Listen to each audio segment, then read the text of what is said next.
Hello there, welcome to the Football Block. My name is Brandon. Today we have another episode of the Weekend Roundup, another episode of News Bits.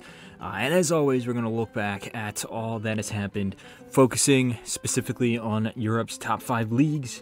This weekend was not nearly as action-packed as it was last weekend, but we still had some good games, some good goals, and things like that. So let's start off with the English Premier League like always, and on Saturday, the first game we're going to look at is Manchester United going up against Everton. This was a game that United actually came away with a pretty solid 2-0 win over Everton. Solid in my opinion, still not the best performance, but an improvement upon what we've seen from Man United a lot throughout this season. 2 goals, 2 penalties, one from Bruno Fernandes and the other from Marcus Rashford. A very important win and necessary win for Manchester United, like I said before. Elsewhere on Saturday, we had Arsenal going up against Brentford. This was surprisingly a pretty tight game. Arsenal has been smashing teams left and right, dropping loads and loads of goals on their opponents. This match, it was a lot more closer. I think that Arsenal maybe, was a little tired. Also, the pressure on them was mounting, as this was a very pivotal game in terms of the Premier League table, which we'll talk about in a minute. But Declan Rice opened the score again. He continues his great season, but Brentford was able to equalize right before halftime, and it wasn't until Kai Havertz, of all people, in the 86th minute was able to score the winner there. Very, very vital 3 points for Arsenal in terms of the league table. Elsewhere on Sunday, we had a crazy game where Aston Villa lost 4-0 to Tottenham Hotspur. This is a game that I think the scoreline might reflect a little bit negatively on Aston Villa in the sense that it's not the most accurate reading of the game. I mean, if you look at the statistics, Aston Villa actually had slightly more shots than Tottenham. Also, if you look at when the goals were scored, there was a quick 2 goals that were scored in the 50th and 53rd minute from James Maddison and Brennan Johnson, and then to make it 4-0, it was 2 goals after the 90 minutes, one from Son and one from Werner. So, and also you have to take into account there's a red card as well in the second half from Aston Villa. So, it's not to say that Aston Villa was robbed or anything like that. It's very obvious that Tottenham was a better team, but they kind of lost control of the game, and this match is a little flattering, or the scoreline's a little flattering to Tottenham, but a very vital 3 points nonetheless, and a very impressive performance from Tottenham, of course. Then we have possibly the biggest match of this weekend, not just in England, but across Europe's top 5 leagues. We had Liverpool going up against Man City. This was a very important game, and just from a neutral point of view, this was a very fun game to watch, but as I've heard from sets of fans from both sides, both these teams kind of were a little subpar. I think that both of these teams really could have won the game. There was an opportunity there, and especially in terms of the league table, both of these teams could have taken top spot, or at least in Liverpool's case, solidified top spot, but they were unable to do so. John Stones opened the match with a header off of a free kick, a very well put together set piece, or corner kick, but very well put together set piece. And it looked like, in my opinion, that City was just going to continue on and see out the rest of this game and then go on a massive winning streak like they do at every single time of the year this season. But that was not the case. Liverpool found their way back into the game. They got a penalty. McAllister put it away. And then from that moment on, I think it was anyone's for the taking. There was some controversial referee decisions there. Some people on both sides said that there should have been a penalty awarded for Liverpool or for Man City. But both teams also had some really close chances as well. Luis Diaz, who usually is a very consistent player, had a very wasteful game. And then Doku also hit the inside of the post with only a few minutes left to go. Personally, I do think that 1-1 is a fair result, considering how many chances that both teams had, but also how just non-clinical they were. So I think overall 1-1 is a pretty fair result. Then on Monday, we had a pretty exciting game, a surprisingly exciting game. We had Chelsea going up against Newcastle. This match ended up being 3-2 in favor of Chelsea. Very important win for Chelsea, and also in particular for Mauricio Pochettino, who has been a little bit on the hot seat lately. We saw 3 goals from Nico Jackson, Cole Palmer, and Mudryk. as well as 2 goals from Newcastle for Alexander Isak and Jacob Murphy. Overall, good performance from Chelsea. We've seen that overall this season where they'll have a good performance for maybe 45 minutes or 30 minutes, but it's impossible for them to piece it together for the entire 90. This game, while not perfect, I think is one of their better performances throughout the whole season. And then also just in terms of the vital 3 points, I mean, they'll take that regardless if it was a good performance or not. But as I was saying before, let's move on to the league table here.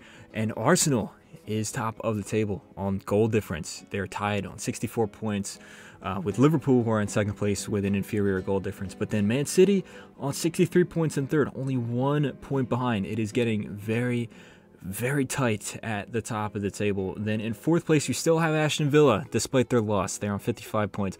But Tottenham is coming up very close behind them on 53 points. And then there is a bit of a drop-off in sixth place with Man United in sixth. But anyway, let's move on to Spain. We have La Liga here. The first match we're going to talk about occurred on Friday. Barcelona going up against Mallorca. And, you know, on paper, you would kind of expect that this would be an easy win for Barcelona. But Barcelona has not really been playing well lately. They have been grabbing some wins, but performances have not been up there. They have not been up to the expectation, of course, and Barcelona overall this whole season has not been having that great of a season in their title defense. On the other hand, Mallorca is in the best form that they've been on all season. They qualified for the final of the Copa del Rey, and then they also had some really important wins in the past few weeks, including that win over Girona. And they gave Barcelona a run for their money. I don't think that this was a vintage performance from Barcelona. Their best player was Lamine Yamal, surprisingly, the very enigmatic, fun, and energetic player to watch, of course. One of the most fun players to watch in world football at the moment. And he would eventually be the catalyst for Barcelona. He would score an absolutely beautiful goal, curling shot from outside of the box into the side netting there. No chance for the keeper for Mallorca. Other than that, though, I mean, Barcelona did have a few chances, but almost all of them involved Lamine Yamal. It was offensively a poor performance from Barcelona. Defensively, they were solid. Mallorca had a few chances there, but Barcelona did okay enough to stop them. And while not the best performance overall, this is a vital 3 points for Barcelona.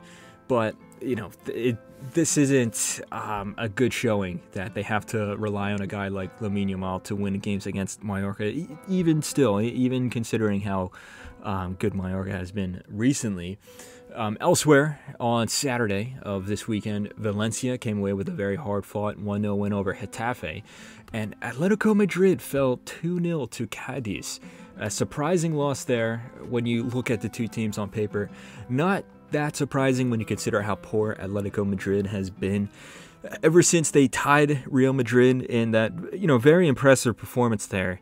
It has been a total slump for them.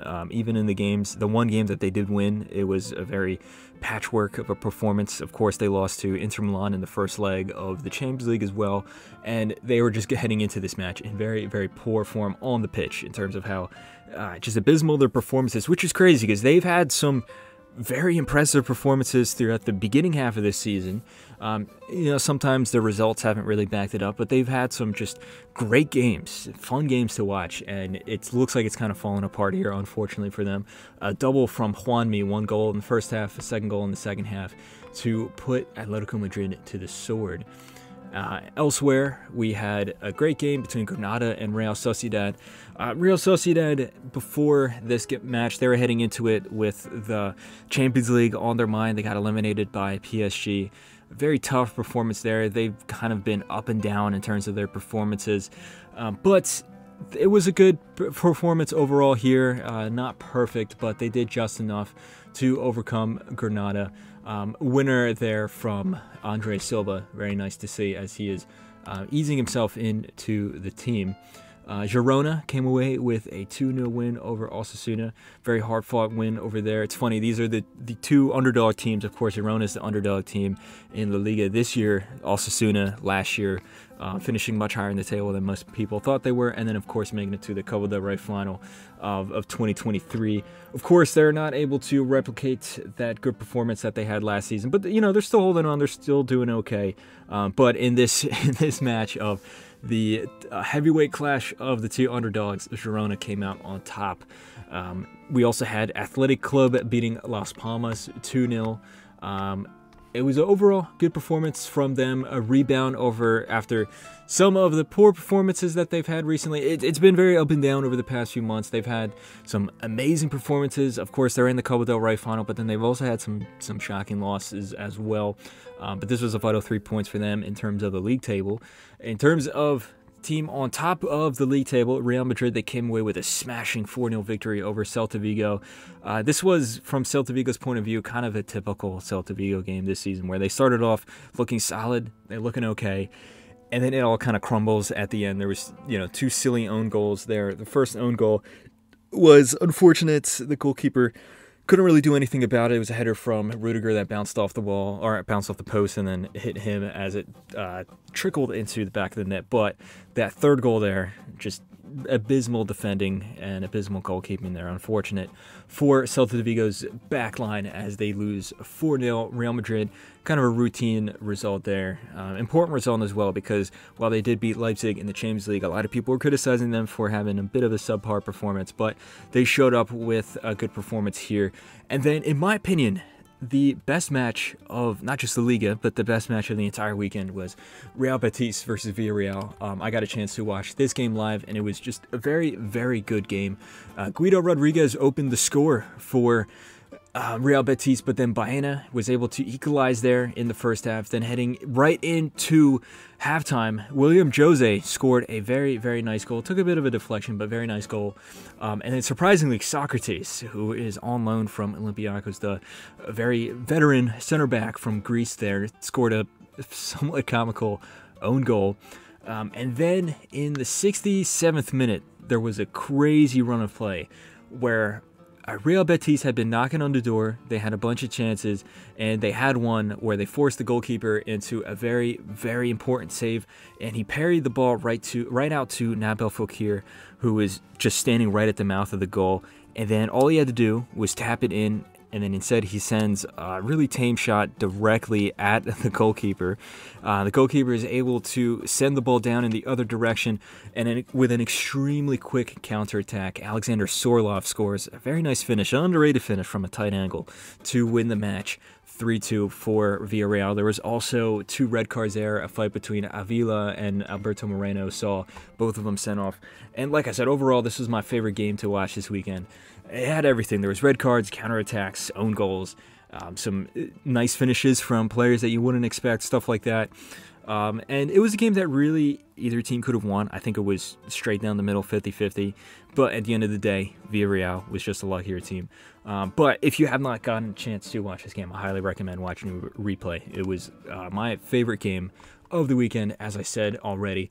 And then the last match that we're going to talk about in the Liga is Almeria versus Sevilla. Almeria, one of the weakest teams that we've seen in a while in La Liga, but they were able to pull off a result here against Sevilla, as Sevilla's season just continues popping up with more and more disappointment, unfortunately for them. It looked like they had turned a new leaf, defeating Real Sociedad not too long ago, but unfortunately for them here, they could not hold on to a very late lead where they went behind first. They were able to equalize and then grab the winner, or what looked like it was going to be the winner, from Lucas Ocampos. They scored both of those goals in the 80th minute to grab a 2-1 lead, but with a equalizer in the 95th minute, Almeria did dash those hopes, unfortunately for Sevilla. Taking a look at the league table, Real Madrid, of course, is still top of the table with 69 points, and then in second place with 62 points is Girona. Of course, there's that big gap there. It looks pretty certain that Real Madrid will come away with the league title this year.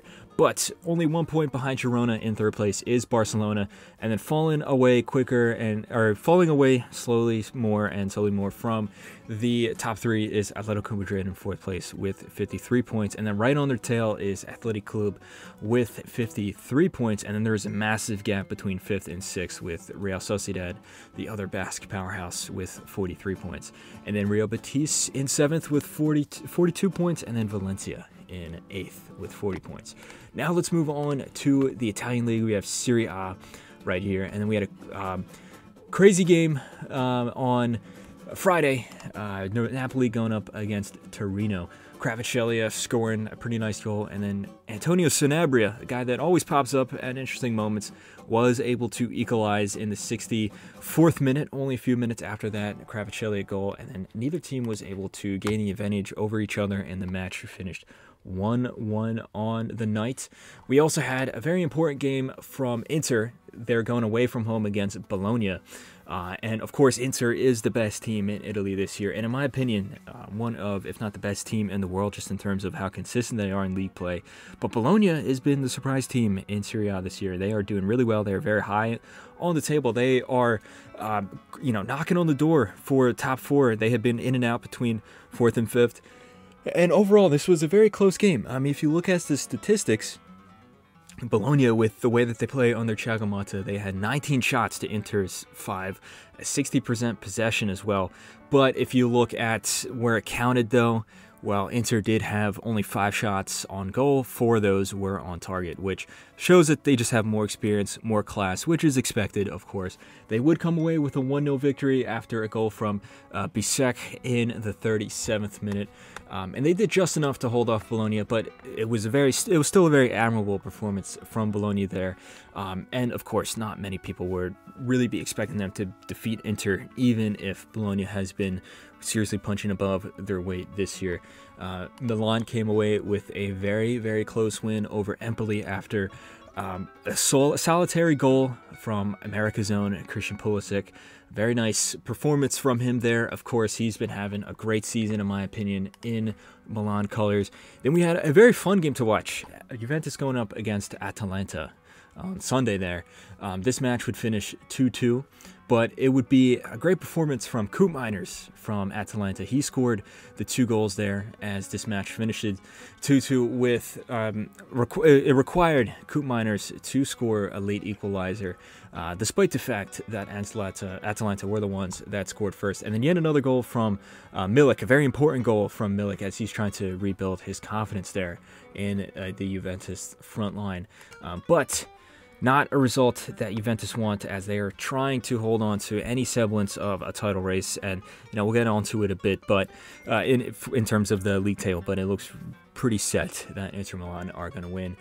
We had a close game between Fiorentina and Roma, a game that required a Diego Llorente late equalizer in the 95th minute to save Roma from a defeat.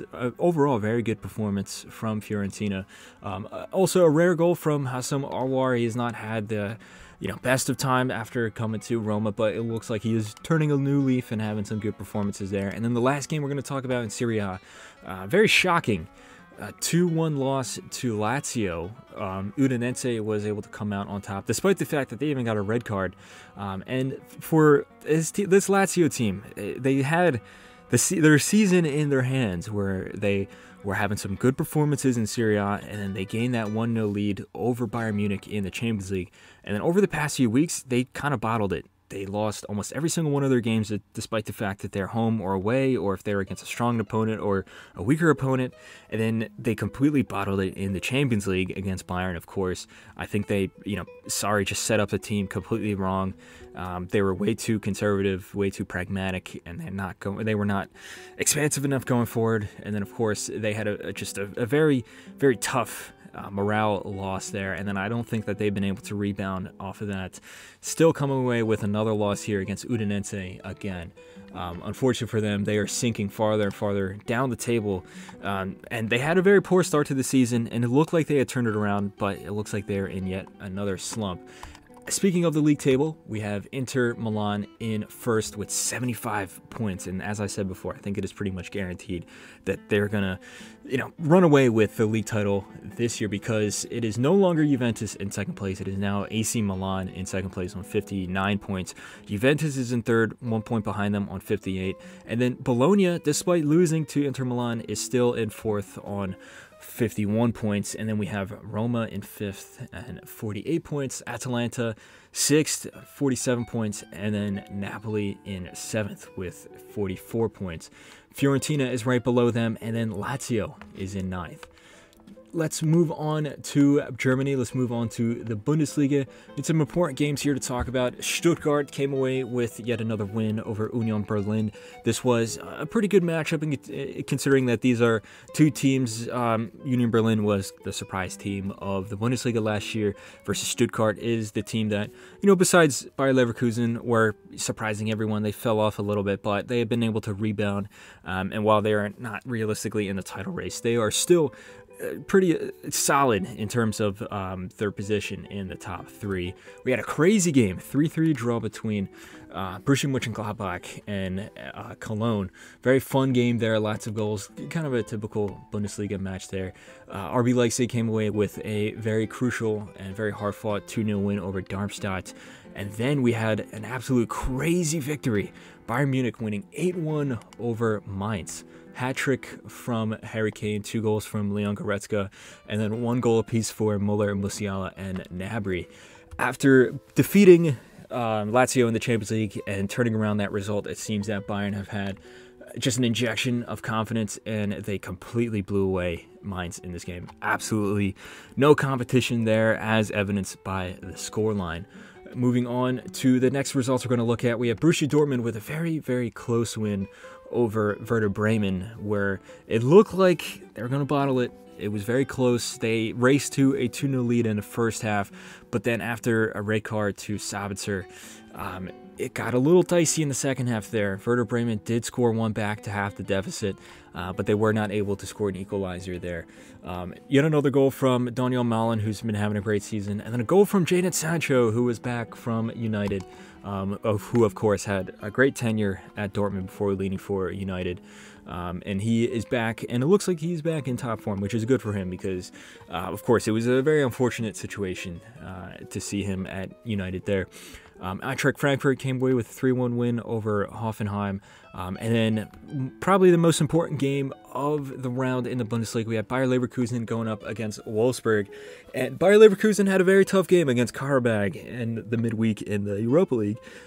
So some were assuming, or some were expecting, Wolfsburg to really take the game to them. And while Wolfsburg certainly didn't make it easy for Bayer Leverkusen, their class showed through, and they came away with a very professional 2-0 win, a goal from Tella.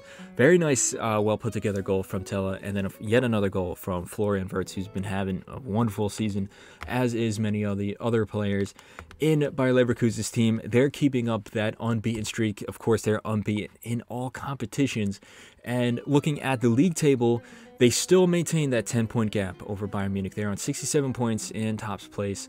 And then in the second spot, we have Bayern Munich in 57 points, Stuttgart in third in 53 points, and then Borussia Dortmund in fourth on 47 points. And then RB Leipzig, 46 points, and then a bit of a drop-off there in sixth place. We have Eintracht Frankfurt and 40 points. So let's move on to the last league we're going to talk about. We have Ligue 1 in France. We had Montpellier winning 2-1 over Nice on Friday. And then we also had a surprisingly rare win from Lyon. They were able to overcome Lorient. 2 goals in the second half there, one from Tagliafico, another from Mama Balde.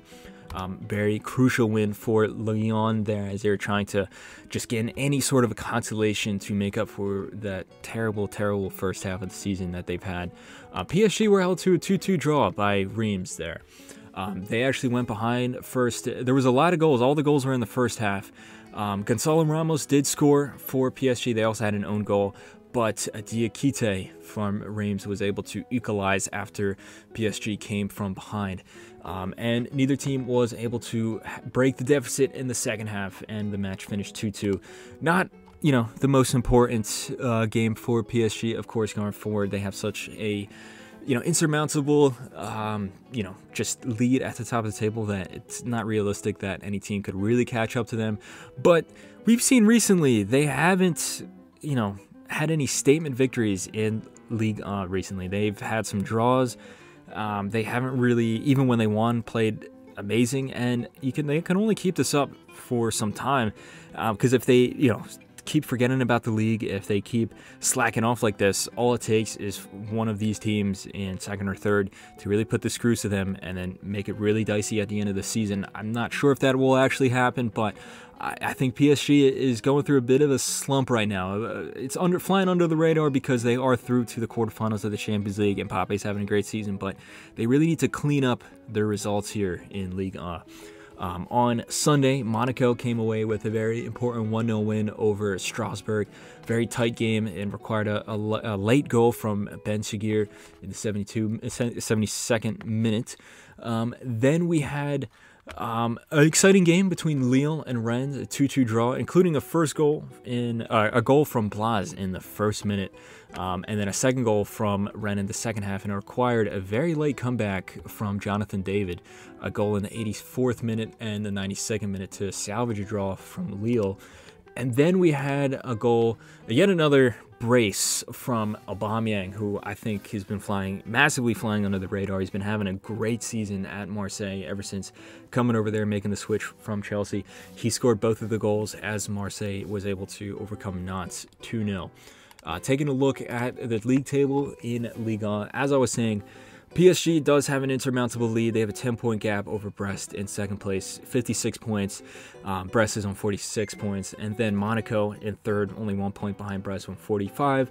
Then Lille in fourth, 42 points. And then Lens in fifth with 42 points as well, but an inferior goal difference.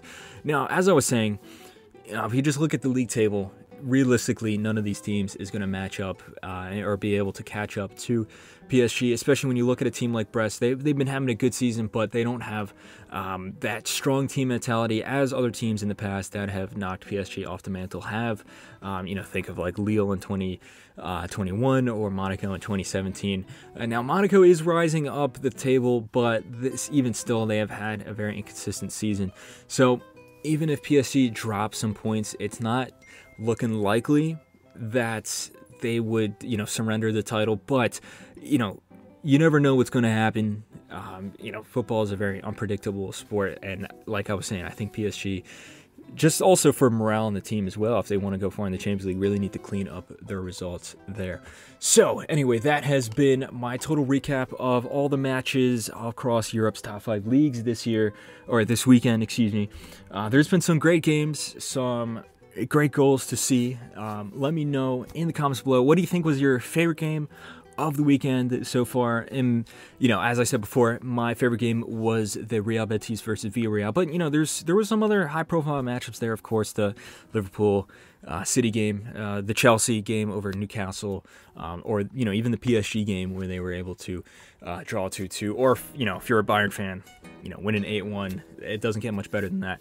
Let me know all your thoughts in the comments below. Don't forget to like, comment, and subscribe. Share this video with a friend. Follow the Football Bloc on social media. But anyway, guys, thank you very much for watching, and I will see you guys later.